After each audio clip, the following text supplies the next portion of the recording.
Oi, gente! Tudo bom? Meu nome é Micaela. Meu nome é Tereza e hoje é a volta do canal! E pra voltar com chave de ouro, a gente trouxe um tema muito legal, mas super polêmico, que é julgo desigual. E pra isso a gente trouxe uma amiga muito querida nossa, muito especial, que tem já um pouquinho de experiência no assunto, que é Larissa Mello! Oi, gente! Então, meu nome é Larissa, sou amiga das meninas e elas me convidaram pra gente falar um pouco desse assunto e é isso aí.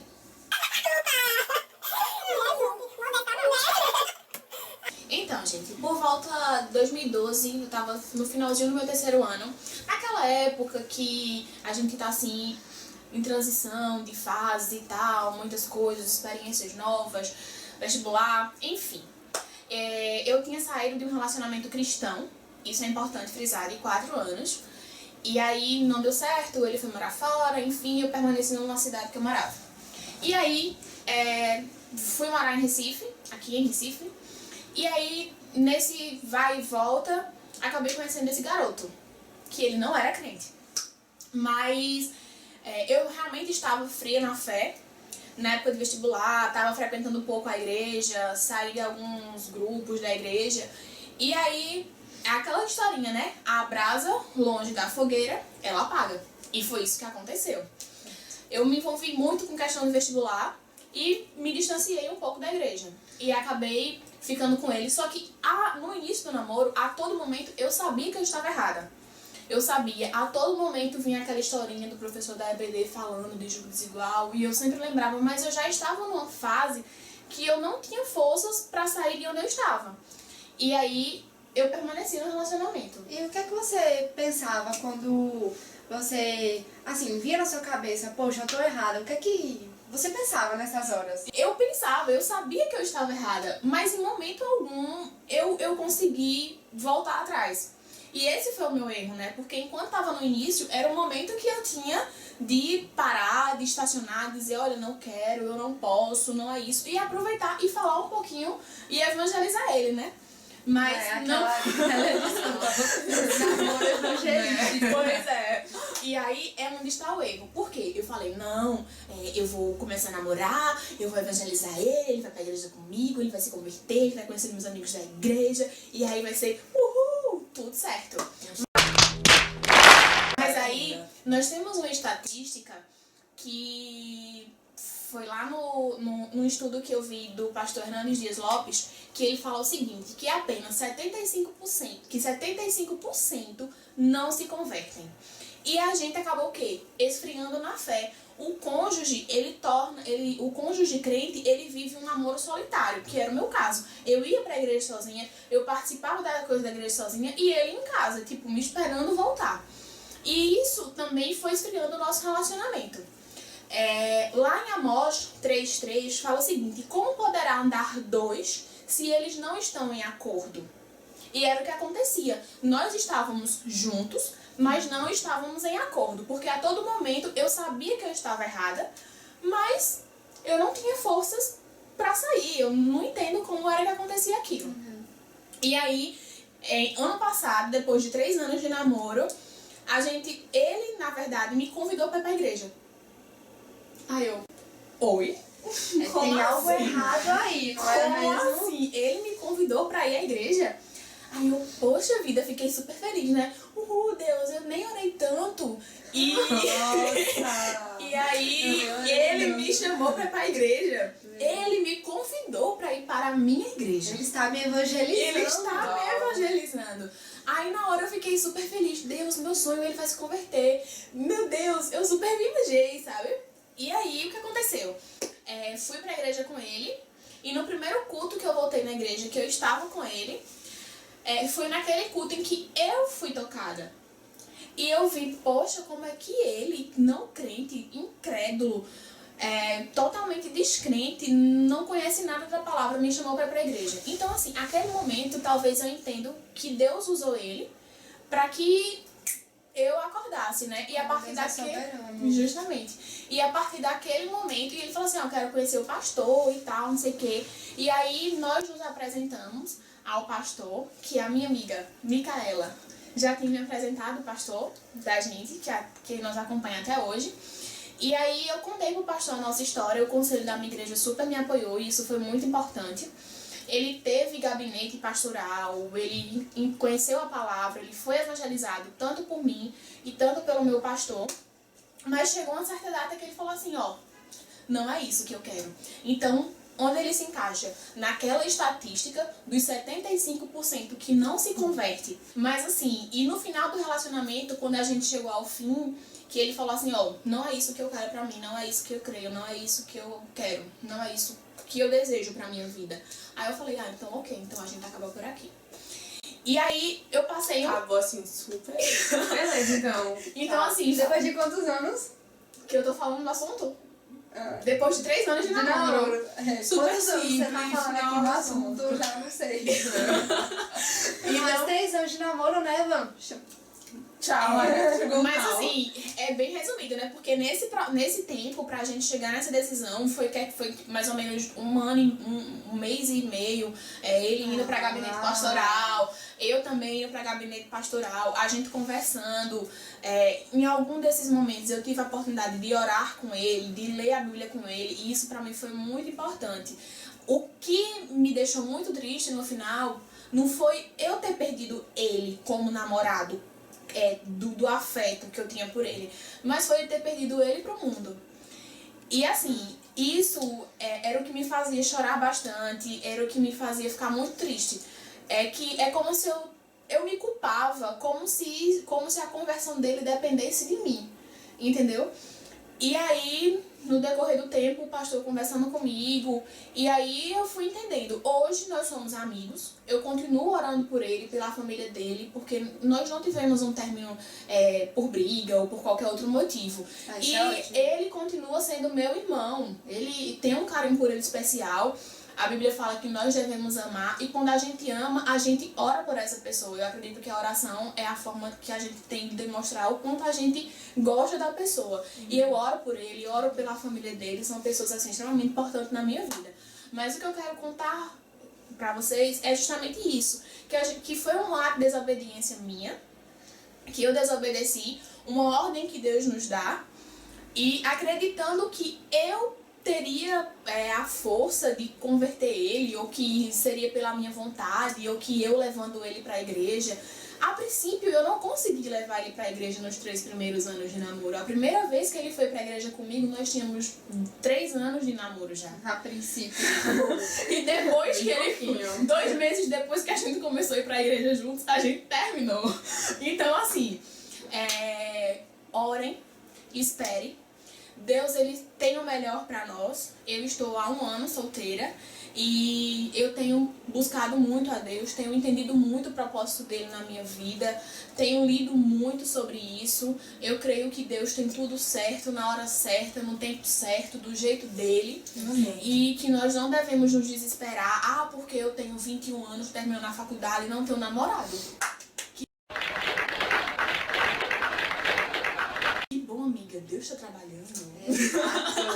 E vai ser lindo, maravilhoso. E uma coisa que nós devemos pedir também muito em oração é que ele seja um servo e que ele ame a Deus acima de todas as coisas. Inclusive, amar a Deus a mais do que ele possa te amar. Com certeza, isso é essencial. E é dessa forma que eu oro por mim e pelo meu namorado.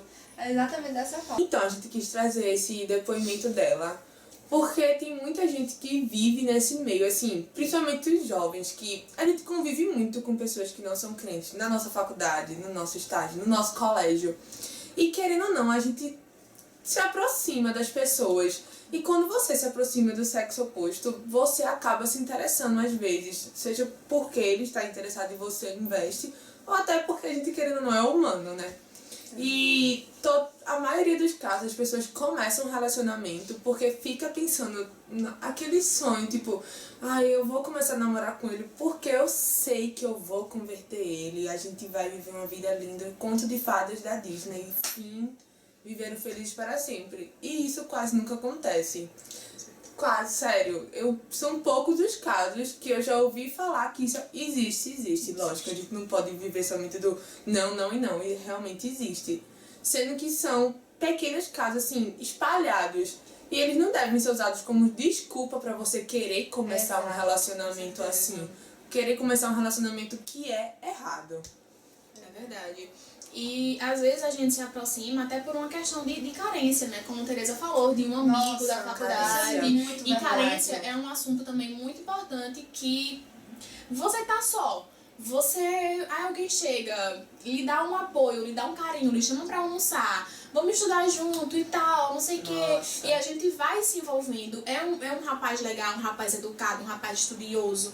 Tudo aquilo que a gente deseja.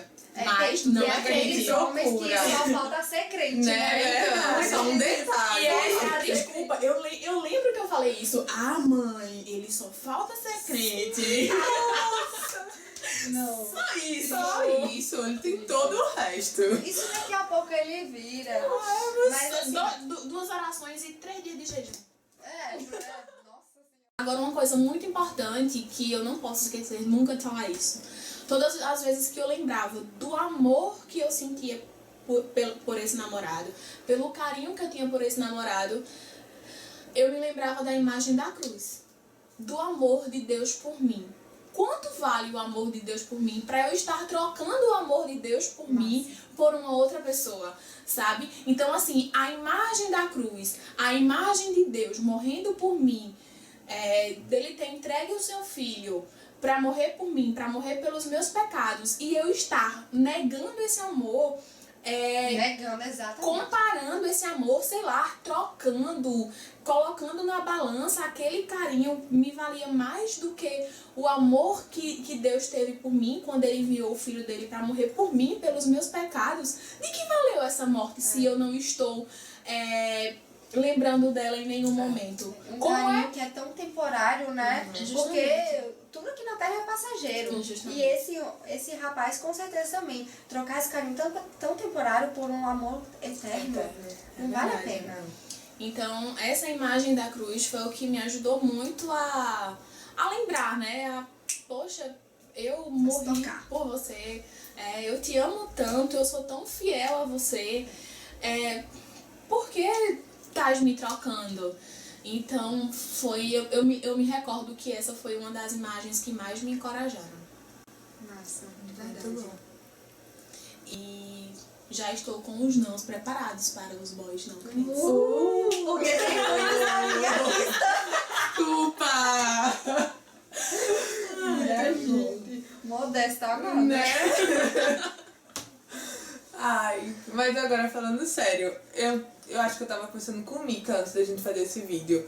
Que eu tava pesquisando e eu tinha lido em um blog sobre uma menina falando sobre o jogo desigual. E ela falou uma coisa muito interessante do porquê esse tema ser tão polêmico, que ela não entendia. E eu realmente concordo. Eu não entendo porque esse tema é tão polêmico, porque esse tema é tão preconceituoso. Porque quando as outras pessoas escutam assim, nossa, ela só vai namorar com quem é crente, ela não vai nem se interessar, nem olhar. Eu escuto, tipo, muito isso. E eu não entendo o porquê disso, porque eu acho que quando a gente procura alguém, querendo ou não, você vai procurar alguém que é compatível, tipo, Não tem os precisa ser mesmos necessariamente valores, crente, né? Tipo, você procura alguém com o mesmo valor que você, essas coisas. E no nosso mundo, tipo, é a mesma coisa. A gente tá procurando alguém que acredita nas mesmas coisas que a gente, tem os mesmos valores. Porque como é que você vai querer viver com alguém que pensa totalmente diferente de você, vive de um modo totalmente diferente do seu? Constitui Não tem família, né? compatibilidade, Não tem. gente. Vai haver muitas brigas, sabe? Muitas. Discórdia. E quando você namora com o intuito de querer construir alguma coisa com Com essa pessoa. certeza. E como é que vai ser esse casamento? A mãe de um lado, o pai do outro e o filho. Como é que ele vai viver a criação do filho? Ele vai ser o quê? Da sua religião, da outra? da O minha que religião. ele vai ser batizado, não vai ser? Quem é que vai fazer o casamento? Enfim, né? Tem muita... Pois Tipo, esses são só alguns detalhes, tipo, super superficiais, assim, mas... Tem muita gente que às vezes acaba falando assim, nossa, mas vocês têm o mesmo Deus, o Deus é o mesmo, Deus não muda. Realmente, Deus não muda. E a gente ama aquela pessoa da mesma forma. A gente só não quer se envolver num relacionamento com ela, mas não é por conta disso que eu vou odiar ela e, nossa, não fale comigo. Não tem nada a ver. Nada.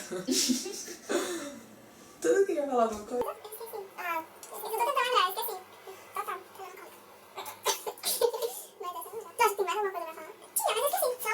2,000 years later. 6.5 hours later. A few inches later. Day 2, day 3, day 4. A few moments later. Muitas vezes o namoro em julgo desigual acaba sendo incompatível, porque quando uma pessoa vive para Cristo, está pronta para morrer por Cristo, ela vive por Cristo, sabe? E uma pessoa no mundo não vive por Cristo. Então, se tem um casal que está em julgo desigual, uma pessoa se diz ser crente, o outro se diz não ser crente e vive muito bem, muito provavelmente essa pessoa que se diz ser crente é apenas um esquenta-banco, sabe? Não vive para Cristo. Não. Porque se passar a viver, faz viagem missionária, vive como missionária, sabe? Trabalha na igreja e, gente, tem uma vida piedosa. E Isso vai incomodar o outro. isso vai incomodar. Porque não, você vai isso passar tanto tempo assim que ele não vai entender o porquê. Nossa, é muito tempo. Você tá muito bitolada, você é muito radical, sabe? E acaba tendo essa incompatibilidade. Então, se você tem julgo desigual, pelo menos em namoro, e tá vivendo bem com o seu namorado, começa a repensar na sua crença, sabe? Se você realmente está vivendo por Deus, está vivendo por Cristo. Onde está o seu coração? Está no mundo? Está no seu namorado? Ou realmente está em Deus? Por que há tanta compatibilidade? Começa a se perguntar assim. Não tô julgando nada, mas estou pedindo para vocês perguntassem. E se você tá pensando em começar algum relacionamento com alguém que não é crente, dê uma pensada também, dê uma orada, porque Um horário, uma jejuada, ajoelha no você vai estar entrando numa cilada, viu? É cilada mesmo. Não vale a pena, não. Corre. Acabou. Espero que vocês tenham gostado, espero que isso tenha edificado vocês. Se vocês gostaram, por favor, dê um like aqui. Compartilhe o vídeo Isso. e se inscreva no canal. Com certeza, se inscreva no canal, gente, pra vocês sempre terem as novidades que a gente estará lançando por aqui. Tá bom, a gente só... E até o próximo vídeo. Tchau!